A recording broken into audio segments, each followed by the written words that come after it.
Welcome to Casual Friday. In this week's Casual Friday podcast, I have tidbits. I have some thoughts about the next project in my long-term project to knit a sweater from every decade, from the 1890s to the 1990s, and I will show you what I started working on this week. So let's get started. This first tidbit came to me from Andy ST on Ravelry. It's a video on the process for dyeing thread for Japanese kimonos. The video is really short. It's less than 4 minutes and it's got subtitles, but I had so many questions after watching it. One of the first steps that they show in this video is starching the threads, and the subtitles say that the artisans prepare warp threads for 16 kimonos at a time.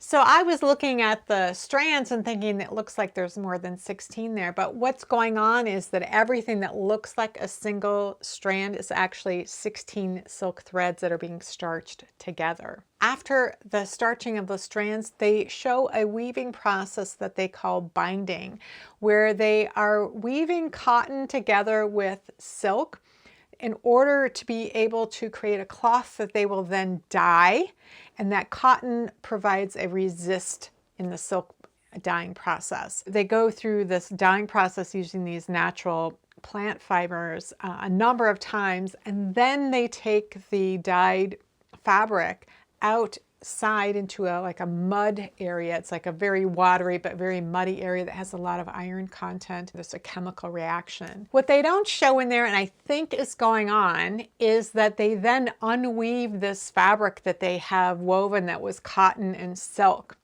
And they show how the silk strands, they start separating those 16 strands apart so that you can see how some areas have been dyed black and some weren't dyed at all because of the resist process. So this is a multi-step process. And then finally, they actually are weaving the fabric that's going to become the kimono. The way that they have dyed this is very specific so that when it gets woven again, it can follow the same weaving pattern that it was woven with initially with the cotton. Like I said, I had a million questions, so I did find a website that explains in a bit more detail what's going on. So it's a very labor-intensive process. It's months and months to create the fabric for one of these kimonos. If any of you out there are weavers who know more about this specific process, because it seems to be confined to a very particular area in Japan, I would love to know more about it. And if there's anything that maybe is a longer video or a movie or a book or anything that might explain more about this process. Be aware that YouTube will sometimes delete comments that have links in them. So if you leave a link and your comment disappears, you can always leave a link in my Ravelry group. There's always a thread related to whatever the particular video is. You can leave it there, or you can send me an email. I'll put the email address here, but that can also be found down in my channel about page as well. I got an email from Modern Daily Knitting the other day that included an article about a Twin Cities Knitters Weekend. So I live in what is called the Twin Cities of Minneapolis and St. Paul here in Minnesota. So I was really interesting to see what it was. I thought maybe it was a retreat or something, but what it was an article by a woman who apparently used to live here. And she wrote an article about what it would be like to fly here for a knitter's weekend.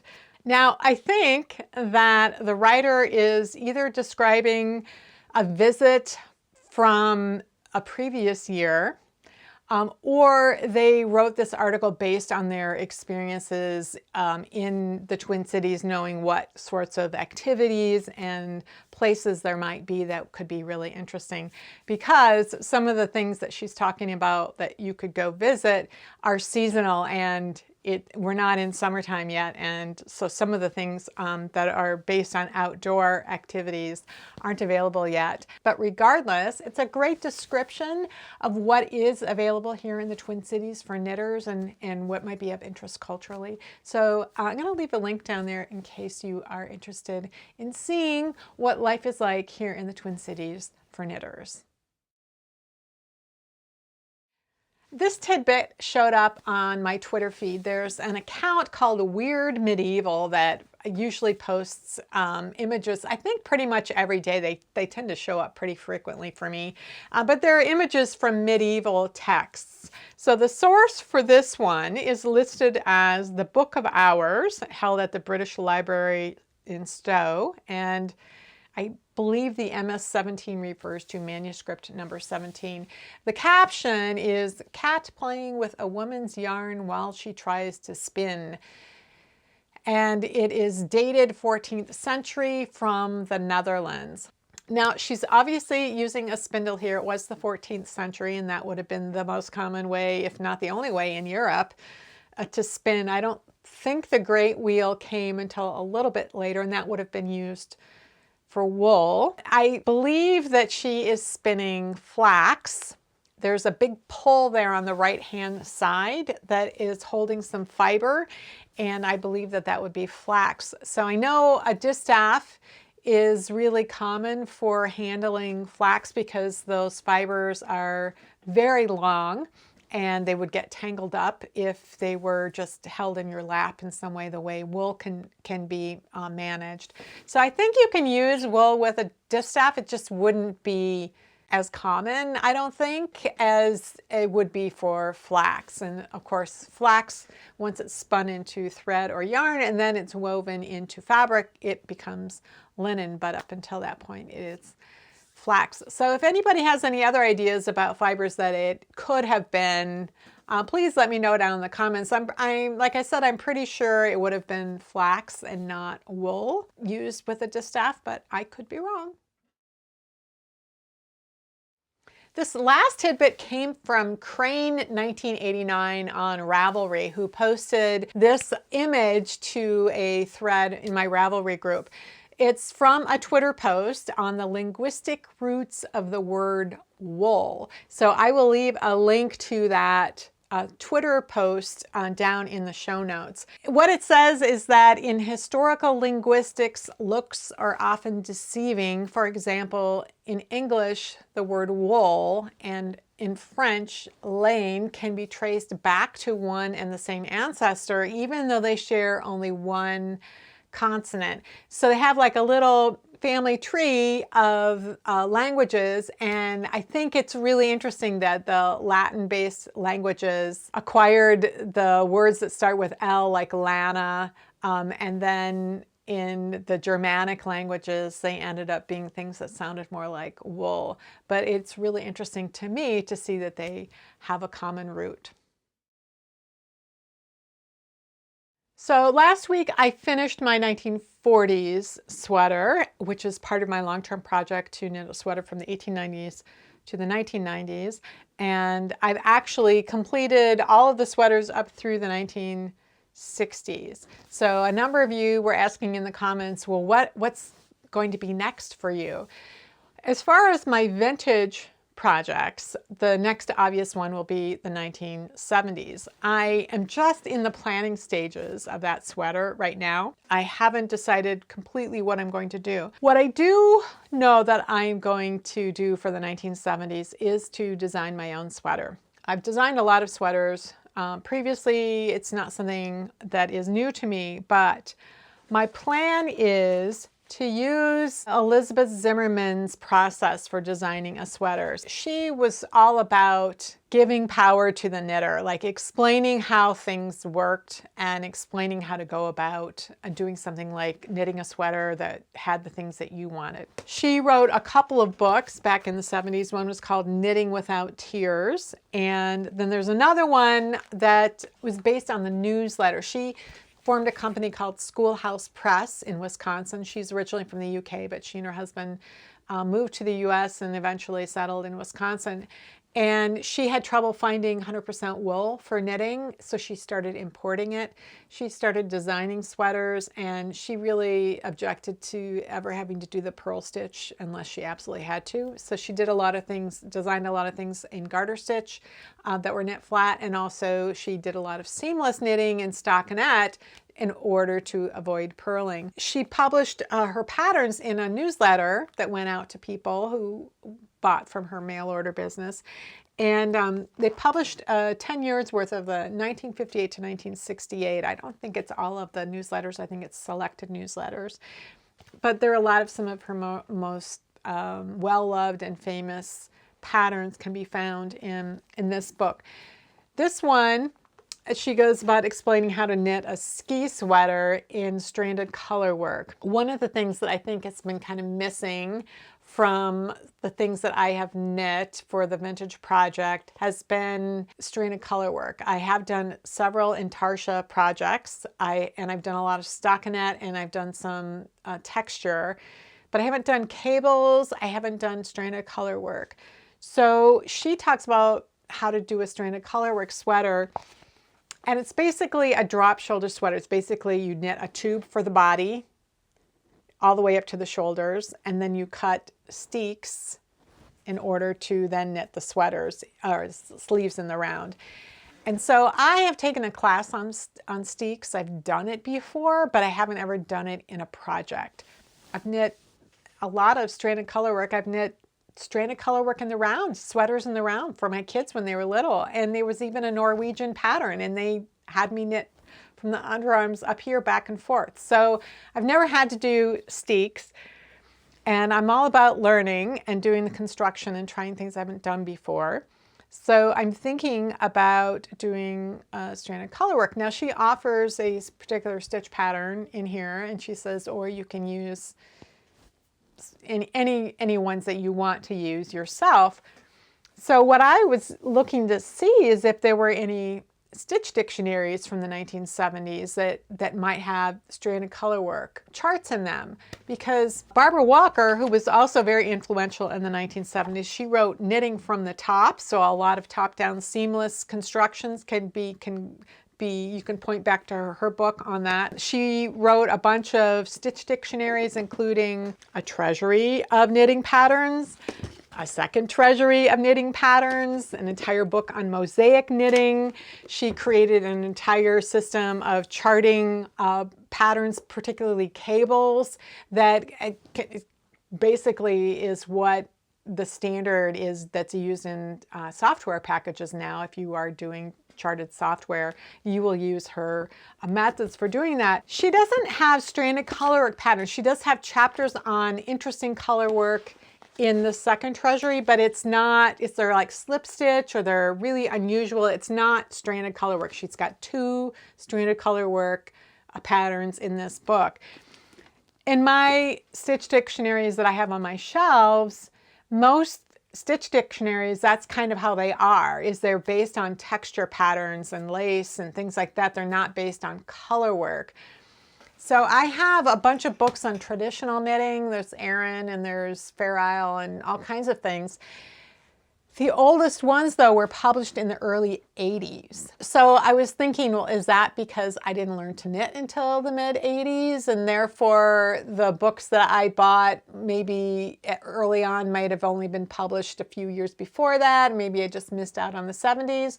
Or was it that there was this continued sort of black hole of books on knitting techniques that knitters just didn't have access to until Elizabeth Zimmermann and Barbara Walker came on the scene? If I don't use Elizabeth Zimmermann's charts for color work that she provides in that book, I would like to use a stitch dictionary from the 1970s that is for stranded color work. So obviously a lot of my traditional ones have stranded color work patterns that were from, hundreds of years past.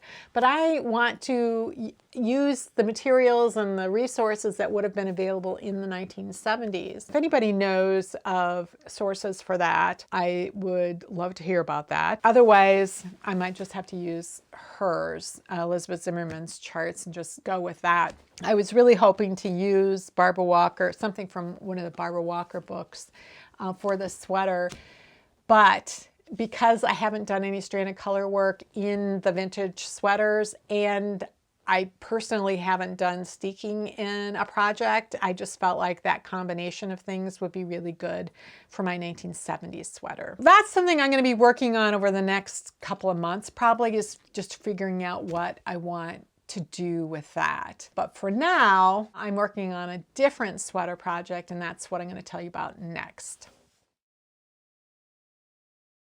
What I'm working on this week, what I started working on last weekend, was a sweater that I've pulled out and put to the side a couple of times in the past few years, and that is reverse engineering this particular sweater. It's a commercially knit cardigan that my mother-in-law bought me at least 20 years ago, and I wore it a lot. It's stained, it's got a big hole in the elbow. To me, it's not worth trying to fix because it's served its purpose.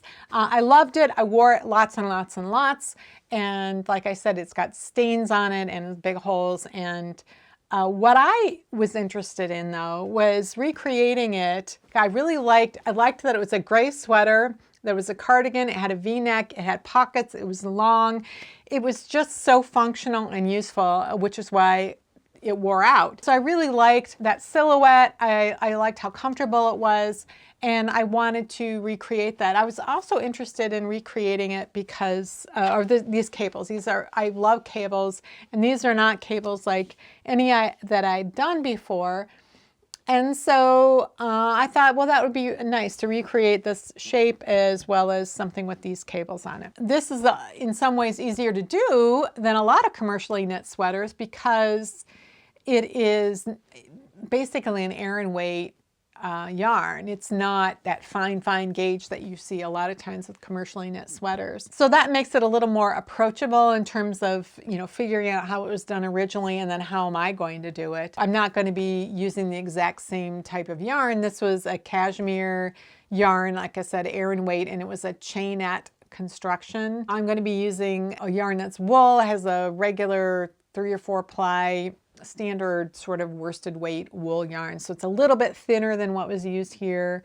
So the stitch counts aren't going to be exactly the same, but I did like the proportions of these cables. Now, when I really started looking at it, there were a few things that I'm like, oh, well, I'm going to change that. One of those was that all of the cables crossed to the right. And I thought, well, it's a cardigan. I'll have, these cables over here, I'll have those crossed to the left. And especially with going into a V-neck, we have something crossing into the V-neck and another thing crossing away from the V-neck. I just would prefer things to be mirrored. And then I took a look at how these pockets were constructed, and I thought, geez, I would prefer the cables the first crossing start a little bit lower and to have, essentially we've missed a crossing right here at the top of the ribbing. I would just like these arranged a little bit differently, and maybe continue extending the crossings going up even as the column of stitches gets narrower, maybe continuing the crossings up. So there were just a few things that I wanted to do differently. I didn't like the way that the pocket was centered across here either. It was centered right, or it was lined up on the edge right next to, this cable here, but it stopped short of the edge of the second cable, and I thought that was a little weird. So I wanted to fix some things on the front. So I was looking at all the things I wanted to change, and then I turned around the back and I realized, oh, I understand why the cables are all crossed in the same direction. On the back of the cardigan, you don't have the button band. Instead, you have this central panel, which means that there are 5 cable panels. There are not 4, which means you can't mirror them unless you replace that center panel with something that is symmetrical. So that is the reason this project gets picked up and then put to the side, because I've been trying to solve that issue for several years, because the sleeves also have an odd number of cables. I wanted this mirroring on the front, but I couldn't mirror it anywhere else, and I tried many things. And you need to have the cables placed in the same place on the back that they're placed on the front, because they meet up at the shoulders. So this is always the challenge. Anytime you decide you want to modify something, it doesn't just affect the thing that you're modifying, like the specific thing, it affects the entire design. You have to think about what is the ripple effect of making this change. I think the last time I picked it up at the end of last summer, I came up with a symmetrical design to go up the center panel, and I decided to start with a sleeve to see what I thought. And I decided I didn't like it. It was just too different from the other things. It had the same number of row repeats, but it was round rather than kind of lozenge shaped. And I felt like it was distracting. It didn't improve anything. It wasn't neutral in terms of its effect on the design. I felt it negatively affected the design. So I spent some time last weekend thinking some more about what could I do. What I decided was that I'm keeping all of the other cables crossing to the right. The only ones I'm going to mirror are these on the left side of the cardigan. That doesn't mean that that is going to create a perfect design. It's, in my mind, it's still slightly flawed. But I felt like the original design had some flaws in it that I didn't like, and I lived with it for years without ever noticing it and still loving the sweater. My feeling is I'm going to improve the impact of what the front looks like. And if you see it from the back, it's not going to look any different from the back as this does. You might notice something at the shoulders where you have a right crossing cable meeting a right crossing cable at the top on one shoulder, but one that crosses to the right this way and crosses to the left on the back. They're both going to meet at the shoulder, looking like they're going in the same direction. We'll see. Oh, there's one other thing that I wanted to do with this sweater from the beginning, which was to incorporate some red, a single skein of red yarn that I had dyed at a retreat. I bought this gray yarn, a sweater's worth of gray yarn, with the intention that I would use it with that single ball of red yarn. And so this is the sweater that I wanted to make, and I wanted to somehow incorporate that single skein of yarn into this. So that was part of the, what am I going to do? What am I going to do? How am I going to use this red in here? Eventually decided that that red didn't work well with this gray, but I had a different red. So I'm still using red, but I'm not as concerned about, I have to use every bit of my hand dyed yarn because it's commercial yarn. I don't care. And so I changed my pockets in this sweater. Let me see if I can angle the camera down so you can see how the pockets look. That's the original pocket. Right here. And then this is what I'm doing instead. So I moved the initial cable crossing down right above the ribbing. I was able to create a second one that, so halfway through the repeat is where you get to the top of the pocket. Instead of knit 2 purl 2 ribbing, I just have this I-cord here, and then the pocket is red on the inside as well. So that's a little bit of red that I've got.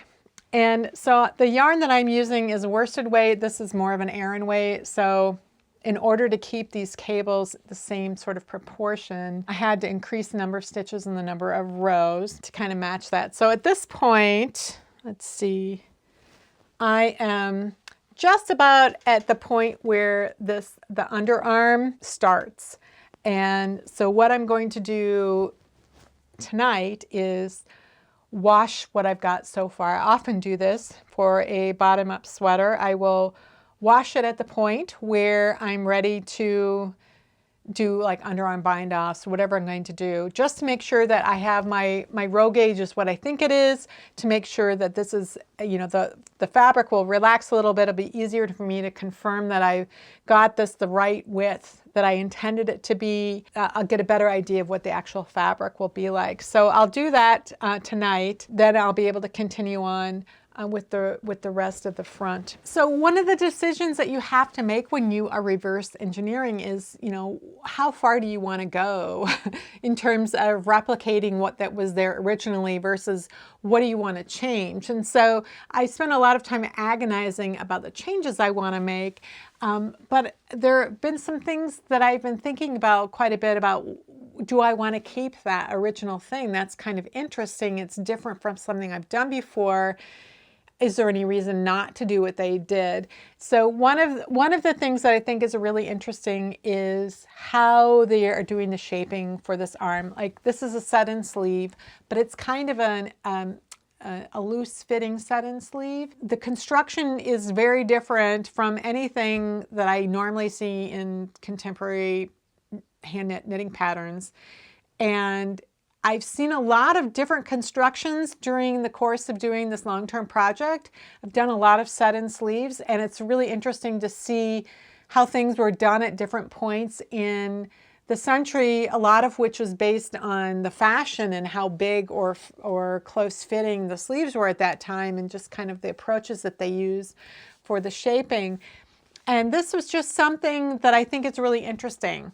And I want to try it and see how it works in conjunction with some of the things that I am changing to see if all of that comes together. And then the other thing that I've had to think about is this front button band. The original sweater has a knit 2 purl 2 ribbing, and I did that. I'm using the same kind of cast on basically that they use, which is like a tubular cast on, except I'm doing something slightly different. I've been thinking about using this button band stitch pattern, which is actually brioche. It's brioche that then they use machine-made buttonholes in kind of the ditch. You couldn't do a vertical buttonhole in brioche like that. I looked and looked and looked in the past couple of years. I thought, well, the only way I'd be able to do a buttonhole in that ditch would be a machine knit buttonhole. But now I have a new sewing machine, and it's got a lot of fancy things that can be done with buttonholes. So I'm thinking about doing that. I'll be doing some swatching with that. But this is a longer sweater, and when I bought the yarn, the gray yarn for it, thinking I was going to be using a full skein of red somewhere in here, I bought 7 skeins of, it's 100 grams, so they're like 220 yards per skein. I bought more than what I thought I would need because I didn't know what kind of sweater I was going to knit. And this is quite a long sweater, and I'm not using the red in it. So I think it's still enough, but I'm not 100% sure. And when I cast on for this, I didn't start from a full ball. I started with a partial ball because I did a lot of swatching. And so I don't know how much yarn I've used in this, and it's got a pocket attached to it at this point. So I started, when I joined a new skein, I've been keeping track of how many stitches I get out per gram so I can get a sense of if I'm going to have enough for the entire sweater. The one place I might end up short is with the button band. And so that's someplace where I thought, well, since I really only have this little bit of red on here, if I needed to, I could do the front button band in red because it's a different stitch pattern anyway from the other ribbing, and that could be an interesting, I might decide to do that anyway. I'll swatch with both. When I'm getting ready to do the button bands, I'll swatch one with the red and one with the gray and see which one I think I might like better. That's one concern I have, is with the amount of yarn, but I think it only will be a concern if I want to use gray for the button band. And even then, I think I will have enough. So when I said I did a lot of swatching, I did several cables figuring out the proportions of how the cable worked, and then the proportions. I did that in just some leftover worsted weight yarn that I had. And then I wanted to figure out how I was going to do the pockets. I wanted to do like a full pocket pouch type of thing, not just like something that was sewn to the inside. I tried an idea just with a short pocket just to kind of see how things were going to work, and I realized I didn't like the top of the pocket was kind of a little too wide. So I did another one and figured out how to do some shaping at the top of the pocket and get everything to work out and how to get the I-cord exactly the way I wanted it. And then I started using the actual gray yarn that I bought for this sweater. So here's a swatch me trying out things with red yarn to see, you know, if I wanted to do a cable with red yarn. Again, just using some red yarn that I had on hand, not the red yarn that I had dyed. I had another swatch with some seaming experiments with the purl columns. I had experiments with cables that I wanted to try up that center panel that I thought were too round, maybe were too round. This is the sleeve I started originally to see if I actually liked that center panel and decided I didn't and put everything to the side. So I've got tons of swatches and I can reuse this yarn that's the actual project yarn. When I get toward the end of the project, if I find that I need this yarn, I can use it. I'll leave it as references for right now, just in case there's something I want to look at that I've done previously. Really, if all I was interested in was a cardigan with pockets and this cable pattern, I could have found an existing cardigan pattern that I thought had the right dimensions that I wanted and then just figured out how to apply the cables to them. For me, I'm really interested in seeing how commercially made garments are constructed, because sometimes there's interesting things to learn from, and sometimes it's like, oh, they're doing that because they're using machines and they have the limitation of a machine, or they have the advantage of a machine. So there are advantages and disadvantages to hand knitting and machine knitting. And so sometimes I just want to figure out, oh, why did they do it that way? Why didn't they do it this other way? So that's part of what's interesting to me in really looking at what's going on the inside and looking at how they did the shaping and figuring things out, just because I like to learn and I want to figure out, is this something that would be useful to me in the future, or just fun to know and to figure out. So it's not going to be something everybody's going to want to do. And for a lot of people, reverse engineering is just getting the impression of something. Like, you know, your kid might send you a picture that they saw of a sweater on Instagram. Can you make this for me? And it turns out what they like is that it's green and it's bulky weight and it has cables on it. It isn't that they need it to be exactly that thing. They just want something that gives them the impression of that thing. They like the style of it. It isn't that they like specifically what's going on. If you're trying to reverse engineer something for somebody else, but even for yourself, is thinking about, what do I actually care about in the context of this thing? What is it that I am trying to replicate versus what am I just interested in knowing? Will doing something different still give the same impression, or do I actually need to replicate the exact thing that they did? If you're interested in the Casual Friday episode where I demonstrate how to measure and take notes as part of the reverse engineering analysis on my sweater, I will link to that video over here. Otherwise, you can see the entire playlist of every Casual Friday over here. If you have any comments or questions about today's video, you can leave those